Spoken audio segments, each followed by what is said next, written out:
Amém, amados? Estava falando antes com a pastora Luiziana, ela disse que hoje, como é depois do casamento, pode ser até às 3 da manhã o culto, não tem problema. Amém. Não, vamos... Depois de tudo que a gente estava ouvindo aqui, esse louvor maravilhoso, essa busca da presença de Deus, eu fiquei tão impactado, né? Porque eu tenho ministrado lá muito porque a gente tem uma objetividade na igreja, então eu tenho recebido palavras de Deus para a igreja local. E eu pensei, mas Senhor, o que eu vou falar? Eu estou aqui. E na sexta-feira, à noite, a gente chegou aqui e eu comi tanto da palavra de Deus. Deus foi tão maravilhoso, né? Enchi algumas páginas de anotações. Eu disse, Senhor, como Tu é bom. E daí eu fiquei naquela luta comigo, assim, mas e agora, Senhor? O que eu vou falar, né? Mas o Senhor disse, não, fala o que você tem que falar mesmo, que é o que eu te dei. E nós temos uma expressão lá na igreja que chama TSD. É uma sigla de tempo sozinho com Deus. E eu senti muito de falar isso com você hoje. Eu acredito que tem muita gente que está fazendo TSD. Mas eu sinto de Deus de falar com você sobre esse assunto especificamente. Tempo sozinho com Deus. É um tempo de estar na presença. Não é só tempo de estar sozinho. Eu já vi muita gente ficar sozinho, sem Deus. E ele vem até para orar, ou ele vai orar, mas ele fica sozinho. E como ele está sozinho, ele fica sozinho mesmo, sem Deus. Ele não está na presença de Deus, né? Começa a fazer anotações. Eu lembro de um testemunho daquele americano, que eu acho ele meio maluco assim, né? Aquele Mike Murdock, né? E ele disse que ele ajoelhava para orar e o diabo começava a falar para ele, você esqueceu de dar tal telefonema, você esqueceu de fazer aquela visita, você esqueceu de fazer tal coisa. Aí ele disse que um dia ele ficou irritado, disse, Deus, o que eu faço? Ele disse, eu estou deixando o diabo ajudar você a fazer a tua agenda, vai anotando as coisas, ele está te servindo, né? Então o diabo tem que servir a gente, às vezes vá para a oração com um caderninho para anotar tudo que ele quiser te lembrar, depois você diz, mano, agora está dispensado, porque agora eu vou falar com Deus, né? Porque senão ele fica atrapalhando muito o teu relacionamento, né? Então, mais importante do que estar sozinho é estar na presença de Deus, né? E eu vejo assim que é um tempo específico que nos leva a andar com Deus. Eu acho interessante porque eu peguei um costume lá na aba. A gente tem uns corredores grandes assim. Então são 5 corredores. E daí mais a igreja tem 30 metros assim. Então eu comecei a calcular. Daí passa para a terra prometida. Tem uma cortina que divide a igreja. Aí você ando lá naquele fundão. Lá onde é um monte de coisas. Os irmãos aqui que estavam lá conhecem, né?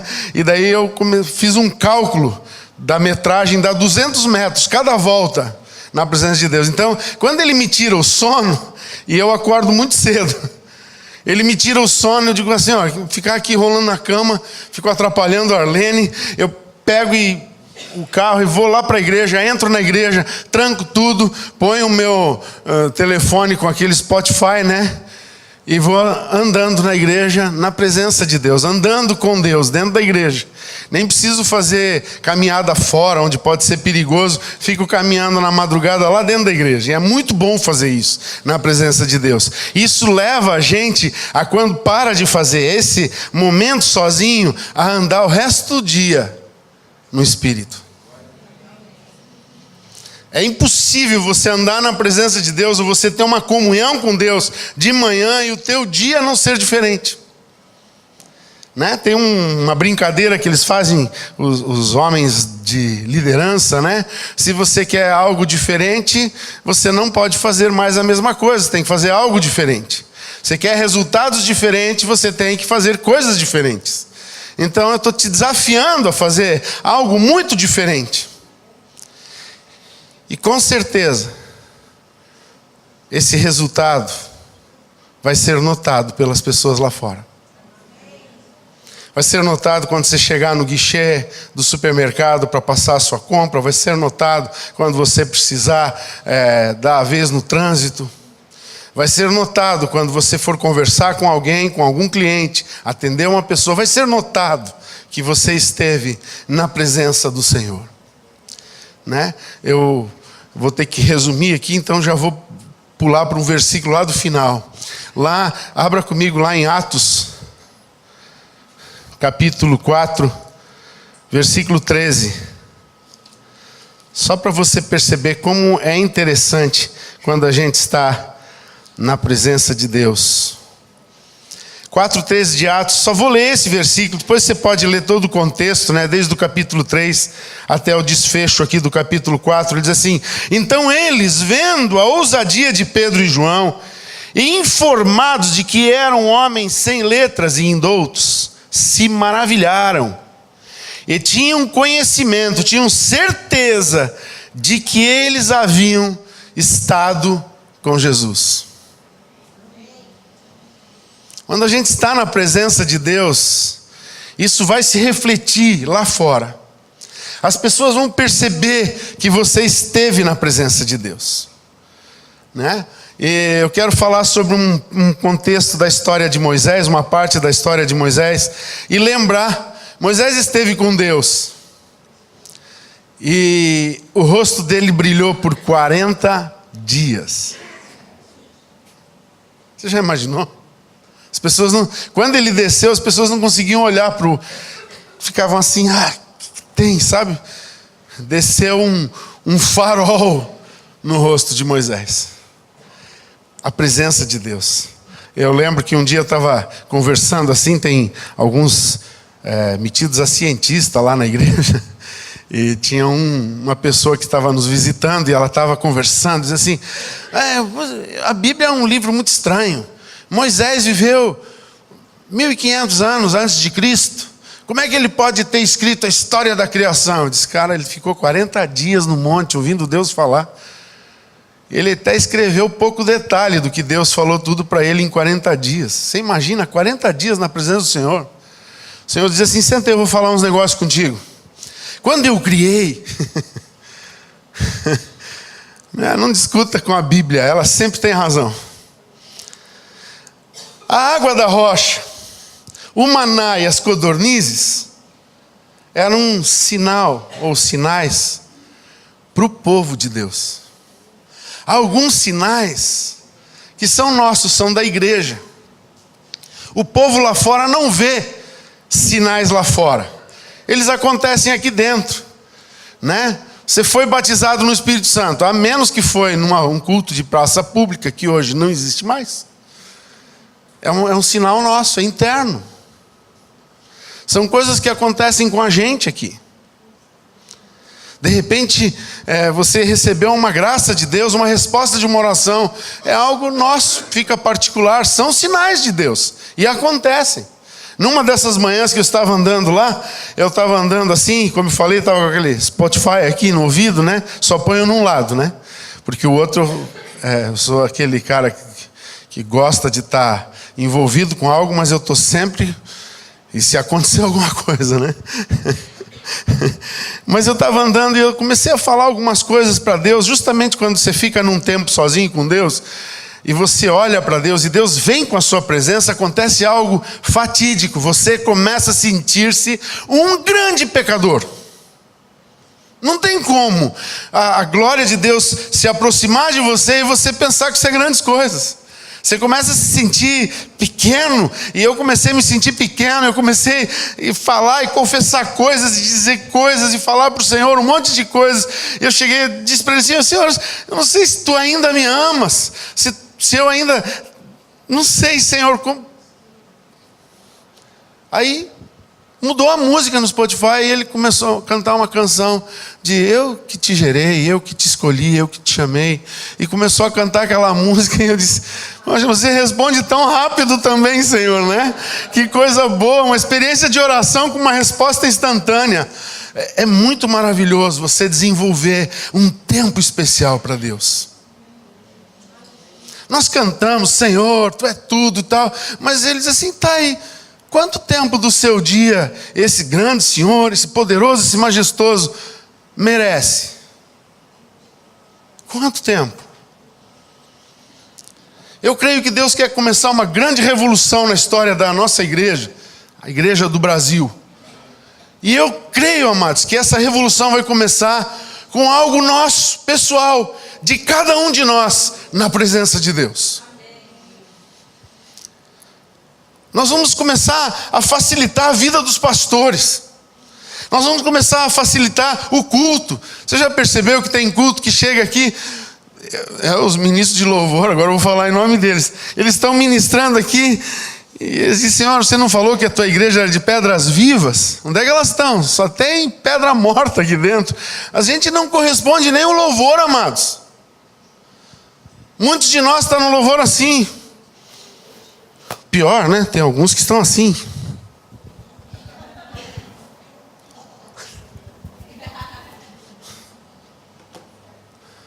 E tem gente ministrando aqui. Eu não sei, mas eu imagino que quem está ministrando louvor às vezes fica pensando assim: Senhor, o que eu estou fazendo aqui, Senhor? A persistência tem galardão, em nome de Jesus. Mas tinha um sinal que eu quero estudar com você nessa noite. Na verdade, era um sinal que se demonstrava de duas formas sobre o povo de Deus, que era para quem estava lá fora.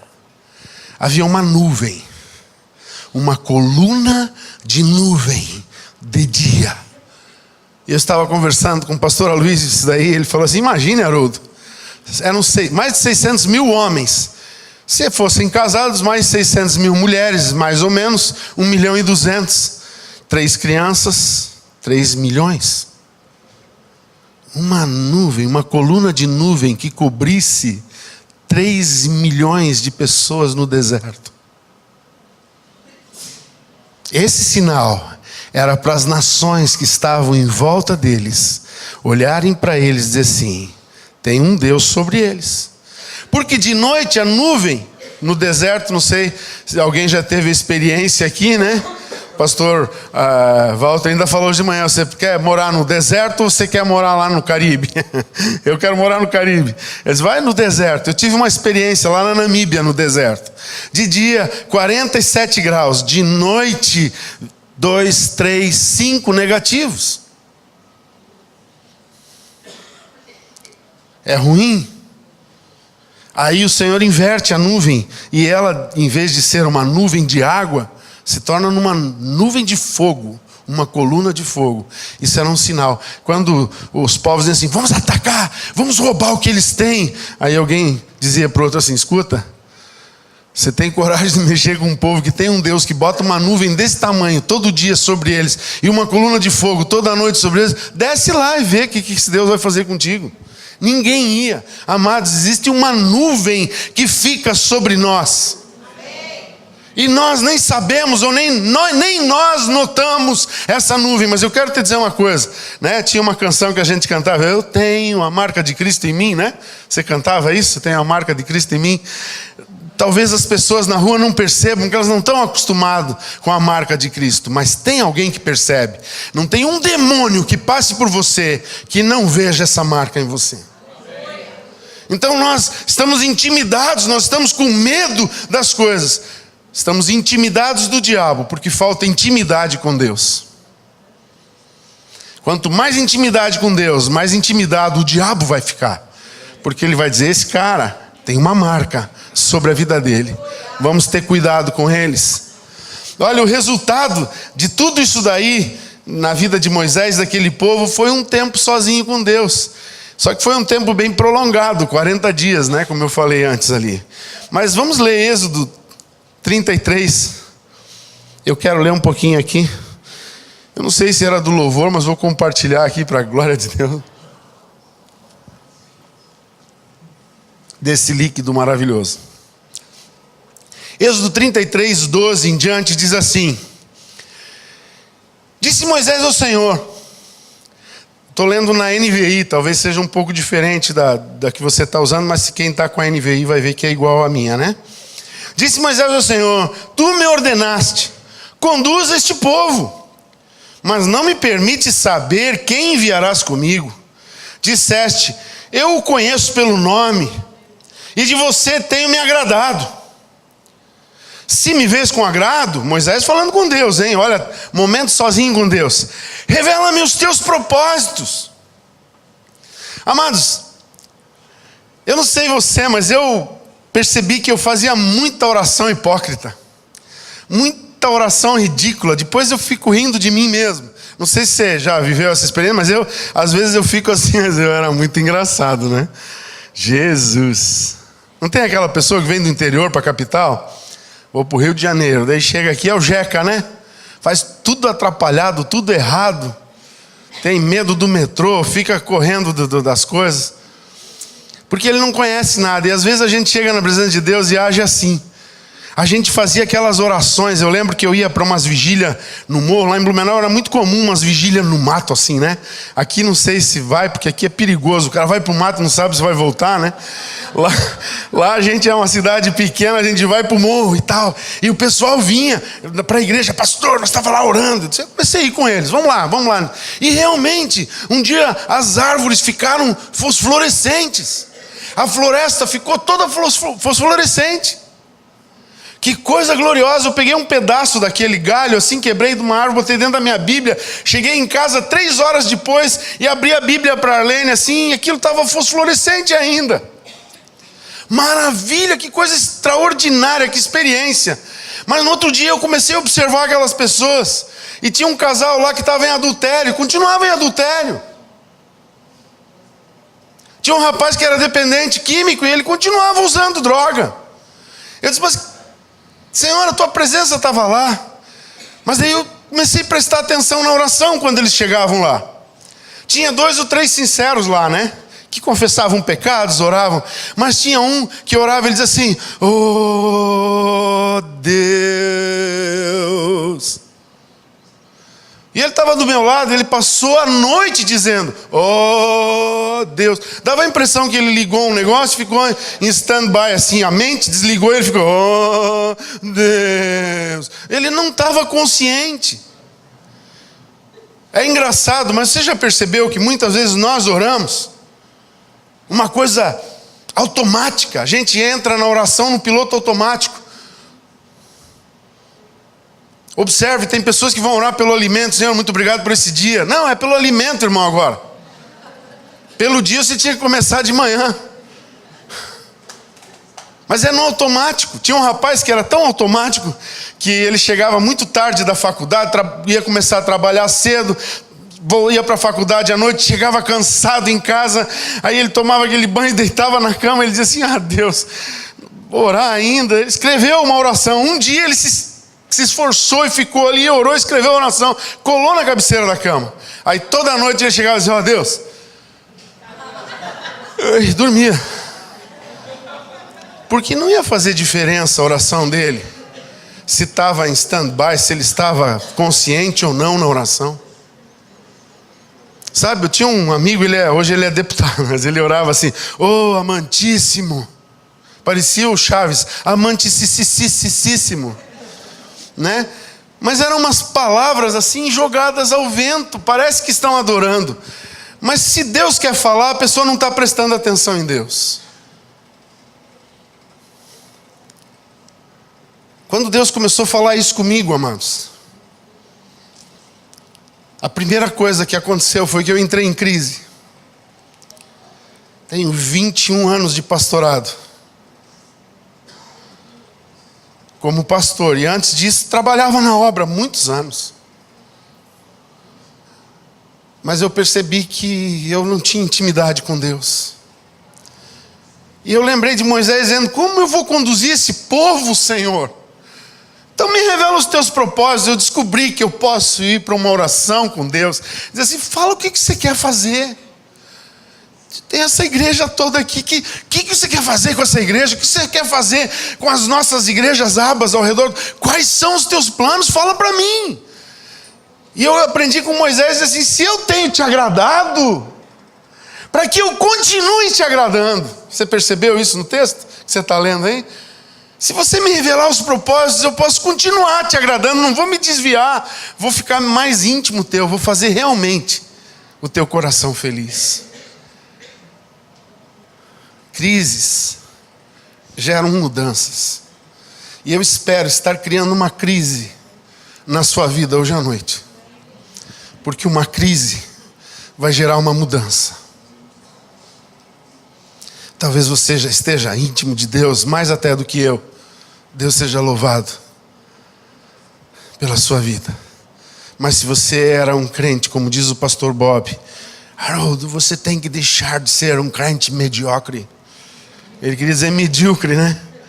Eu ficava ofendido com isso, depois eu entendi, um crente médio, a coisa igual a todo mundo. Nós não fomos chamados para ser iguais a todo mundo. Nós fomos para ser diferentes. Há uma nuvem de glória sobre nós de dia e um fogo tremendo de Deus sobre nós de noite. Nós somos um povo diferente. Não fomos chamados para ser aquela mediocridade que vive por aí como igreja. Amados, eu tenho rodado muitos lugares e eu sinceramente nunca encontrei, olha que eu já andei com muitos pastores, ouvi muitos pastores, nunca andei com um pastor do calibre desse pastor que Deus me deu como irmão. Não ouço ninguém pregar como ele. Não é rasgar seda não, porque você conhece ele, você sabe o que é uma pregação em cima de 2 ou 3 palavrinhas da Bíblia e começa a jorrar milhões de coisas dali. E isso pesa mais ainda contra a gente. Quando a gente tem um pastor desse calibre, nós temos que ser muito mais acima da média como igreja. Isso começou a me perturbar. Eu disse, eu tenho um amigo que passa aqui, prega, eu ouço as mensagens dele, eu recebo alguns vídeos e temos cobrado dele escrever livros, mas Senhor, dá tempo para esse homem escrever. Porque vai edificar o mundo inteiro. Vai ultrapassar fronteiras, vai ser traduzido, vai ser edificador da África, da Ásia, da América do Norte, da América do Sul, da Austrália. Vai ultrapassar essas fronteiras. Deus deu muita sabedoria. Só que daí eu fiquei assim, Senhor, eu ouço ele falar e a minha vida não corresponde ao que tu falas para mim. Então eu descobri que nesse tempo, sozinho com Deus, nesse tempo em que eu posso ficar na presença dele.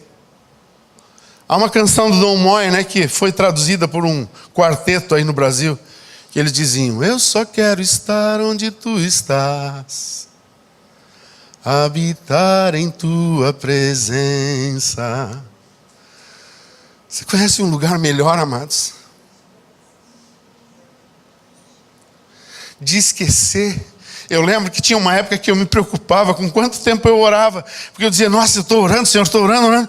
Olhava no relógio, meu, passou só 15 minutos, pai, o que é isso? Você parou o tempo? Pensei que eu estava aqui horas, mas é que naquela época eu orava daquele outro jeito. Mas agora, só estar na presença dele, aí eu esqueço do horário. Aí a Arlene começa a abrir as coisas da igreja, manda o link lá, chamar, procura o Haroldo aí eles vão lá me chamar. Porque há algo diferente acontecendo. Deus quer algo maior de nós. Olha só, versículo 13, ele diz, se me vês com agrado, revela-me os teus propósitos para que eu te conheça e continue sendo aceito por ti. E daí ele diz uma coisa que o Senhor falou comigo no dia que estava lendo isso e conversando com o Espírito Santo. Lembra-te que essa nação é teu povo. Eu dizia muitas vezes, a minha igreja, lá na minha igreja, o Senhor disse, ela não é tua, rapaz, ela é minha. Lembra-te que o povo é meu. Você também é meu, né? Moisés, você é meu e tem me agradado, mas o povo é meu, não é teu. E olha que resposta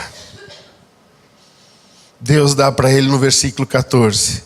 Respondeu o Senhor, você quer saber quem vai contigo? Eu mesmo o acompanharei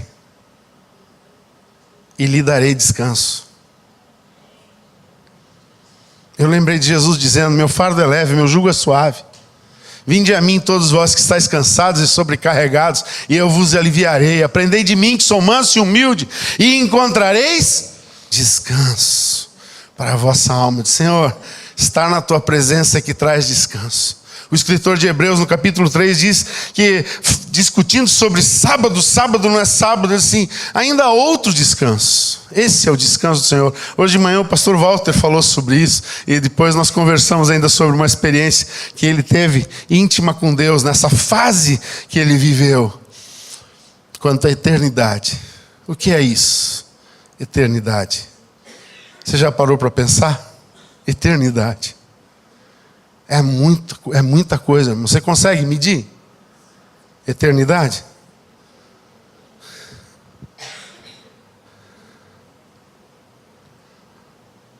Mas aonde você vai estar lá na eternidade depende do que você vai ser aqui hoje.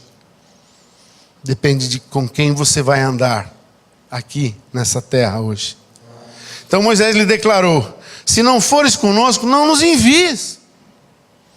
E aí vem a pergunta: como se saberá que eu e o teu povo podemos contar com o teu favor? Se não nos acompanhares? Que mais poderá distinguir a mim e este teu povo de todos os demais povos na face da terra?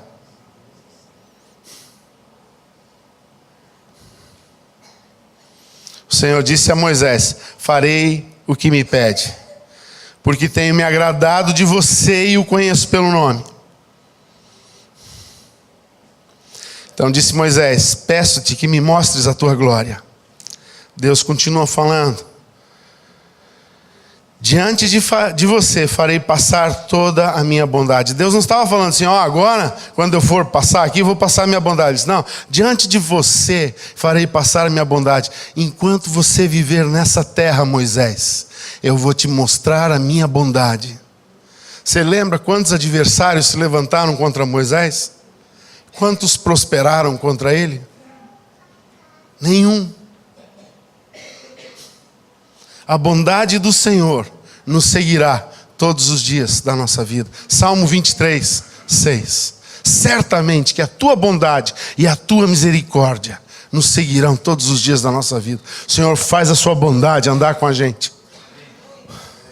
Foi adiante, ele disse assim: e diante de você proclamarei o meu nome, o Senhor. Quem vem olhar com você vai saber quem você serve. Que Deus que é o teu Deus. Quem é o teu pai? Eu tinha um amigo na infância, era Edson Luiz Delfim o nome dele. E ele se acidentou, ele roubou uma moto do pai dele quando ele tinha 12 anos, se acidentou. E ficou em coma quase um ano. Depois ficou recuperando, até ele voltar a pensar, até o Tico e o Teco acharem o rumo. Ele voltou com 17 anos para a escola, para o nível da onde ele parou. Então quando ele chegou nos 17 anos, ele voltou lá para os 12. Eu tinha 10, ele estava 2 anos na minha frente. Mas ele se agradou muito, não de mim. Eu acho que ele olhou para minha irmã e pensou: poxa, eu vou namorar essa menina, vou ser legal com o cunhadinho, né? E eu lembro que ele era muito grandão, forte, muito forte. E quando eu estava em algum problema na escola, eu apelidei ele de grande, porque ele era grande mesmo. E alguém vinha e disse: agora vamos te pegar. Eu só gritava: grande! E ele vinha aquele jeitão dele assim: o que está acontecendo aí? Corria todo mundo. Ninguém brigava comigo na escola, eu era o protegido do grande. Hoje, o grande é muito pequeno perto de quem me protege. Quando o diabo vem com alguma ameaça, alguém se levanta com alguma acusação, eu só digo: grande, grande Deus, meu Pai. Você pode orar isso? Diga comigo assim: meu Pai. Meu Pai. Ele quer intimidade com você. Você percebeu como as crianças olham para os pais aqui? Como é diferente quando eles percebem que o papai e a mamãe chegam perto deles. Eles gostam da gente, a gente pega no colo, a gente beija, a gente faz. E eles veem como eles gostam de ser paparicados. Mas quando vê o pai e a mãe, a reação é outra. Essa reação Deus quer ver em nossas vidas para com Ele. Quando Ele nos chama, Ele diz: Ingrid, Ele quer ver uma festa. Ele quer ver emoção quando a gente lê o Salmo. Ele quer ver alguma coisa diferente na nossa vida quando falamos o nome dele. Aí ele diz para Moisés: eu vou ser contigo sim, vou andar contigo, mas deixa eu te dizer uma coisa. Eu é que sou Deus, eu vou ter misericórdia de quem eu quiser ter misericórdia, e eu vou ter compaixão de quem eu quiser ter compaixão. Só estou te avisando, você é meu amado, te amo demais, mas eu continuo sendo Deus, acima de tudo isso. Aí ele vai para o versículo 20, ele diz assim, e acrescentou: você não poderá ver a minha face, o meu rosto. Né? Muitas vezes a Bíblia nos desafia a buscar a face do Senhor. Não está aqui, essas traduções foram erradas. Aqui está falando, ninguém vai poder olhar para o meu rosto. Não a face como buscar a face do Senhor, buscar sua presença. Face muitas vezes simboliza a presença. E aqui face está dizendo rosto, a cara, minha cara. Você não vai olhar para mim, porque se você olhar, ninguém olhou e pode continuar vivo. E prosseguiu o Senhor no 21. Há aqui um lugar perto de mim onde você ficará, em cima da rocha. Você quer ficar perto de Deus, amado? Você só tem um caminho. Jesus disse: eu sou o caminho, a verdade e a vida.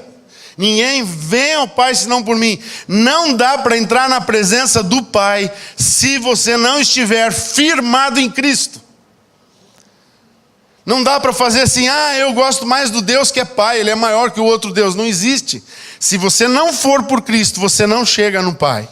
E o Pai quer intimidade com aqueles que estão firmados em Cristo Jesus. Aqueles que Ele pode esconder na fenda da rocha. Eu gosto de uma pregação, uma mensagem da pastora Edmeia, quando ela diz a fenda da rocha escarpada, né? E ela fala daquilo, é a fenda, ela está falando, é Jesus que foi ferido com a lança, abrir uma fenda na rocha, onde a igreja se esconde, onde nós nos escondemos. Isaías 2,10 diz assim: entra na fenda da rocha e humilha-te no pó. Esse versículo é maravilhoso, eu tenho amado ele, porque ele continua dizendo que você vai, para que você possa ver e passar a majestosa glória de Deus. Deus quer revelar a sua glória para a sua igreja. Aleluia. Quando a minha glória passar, eu o colocarei na fenda da rocha e o cobrirei com a mão, até que tenha acabado de passar. Então tirarei a minha mão e você verá as minhas costas, mas a minha face ninguém poderá ver. O resultado, estes sinais prometidos, seria visto no futuro conforme registrado lá em Números 14. Abra comigo para a gente terminar, meu tempo está acabando. Deus está falando também, está pregando para você também.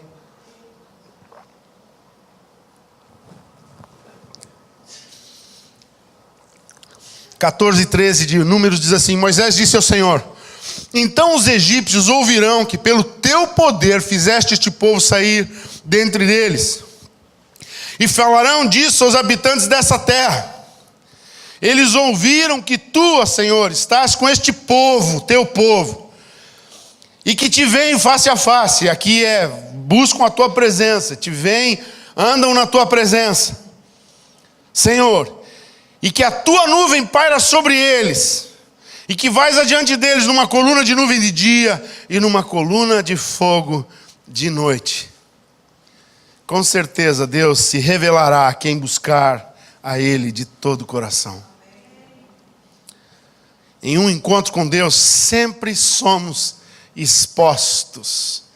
Nossos corações, desejos e as intenções mais íntimas do nosso coração são revelados. Lembra de Hebreus 4,12? Tua palavra é viva e eficaz, e mais cortante do que qualquer espada de 2 gumes. Poderosa para dividir a alma do espírito, as juntas das medulas, e apta para discernir os pensamentos e os propósitos do coração.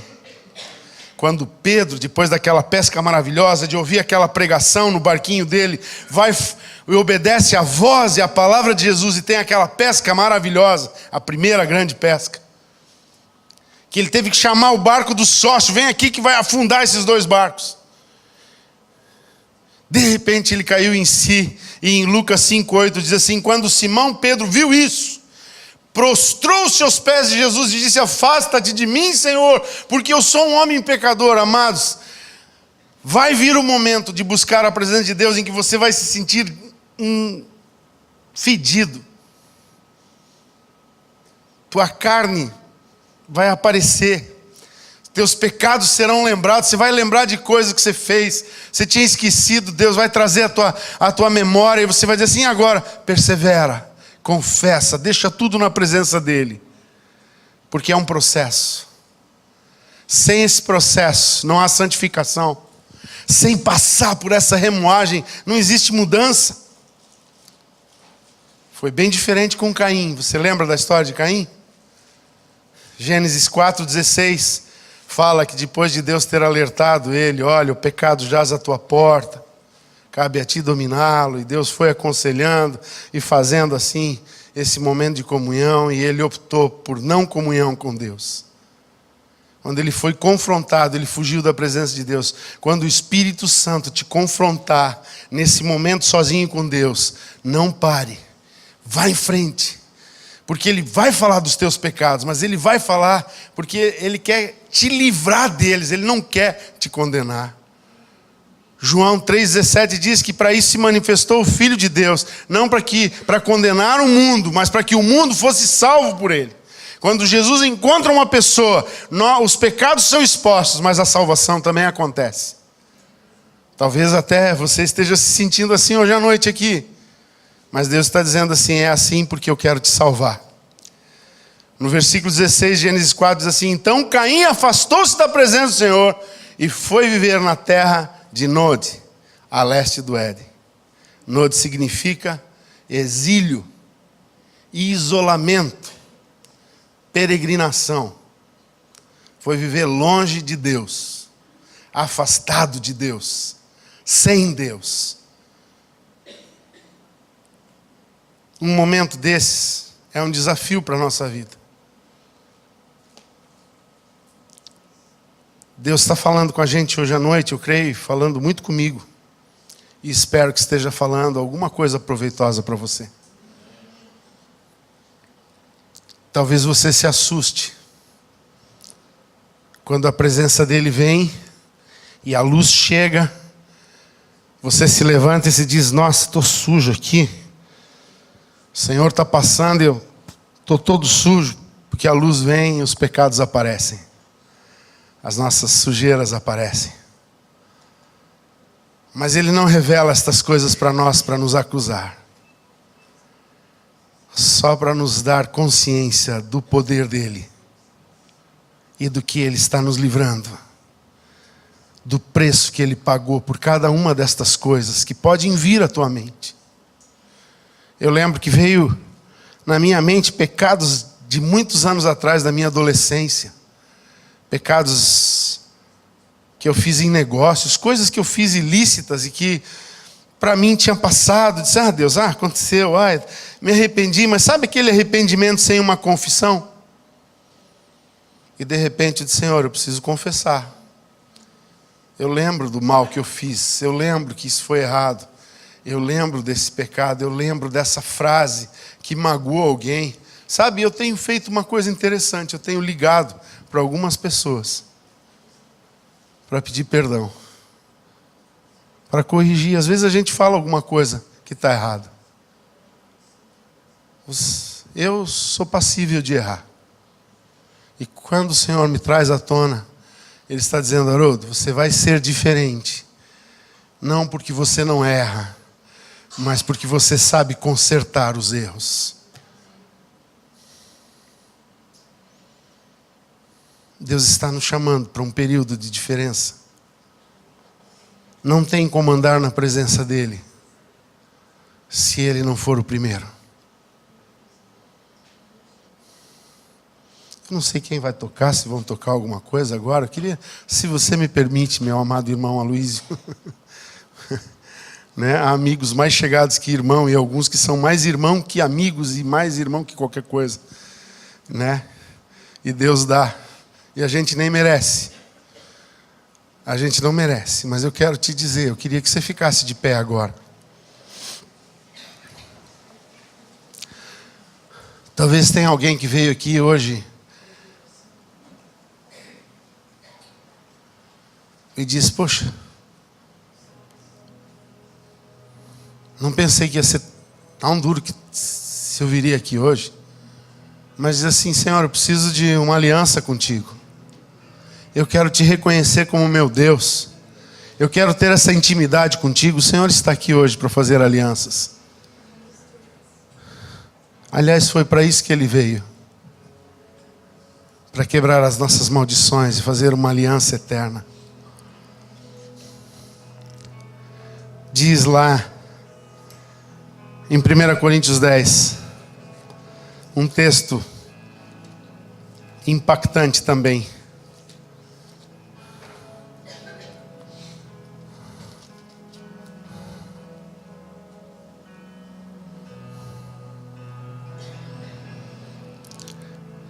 Não é o cálice de bênção que abençoamos a comunhão do sangue de Cristo?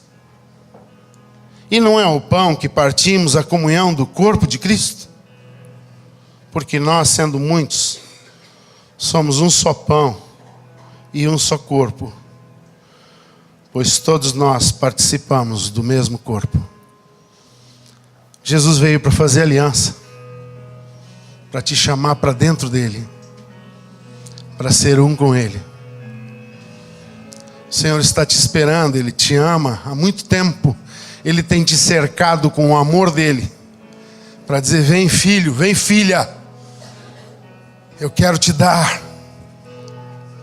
o meu nome. Eu quero que as pessoas te conheçam pelo meu nome. Eu te adotei e eu vou te registrar com o meu nome. Deus está te chamando essa noite. Deus está te chamando para uma intimidade. É um tempo de você fazer uma aliança com Ele. De você dizer: Senhor, eu não quero mais viver como eu vivia.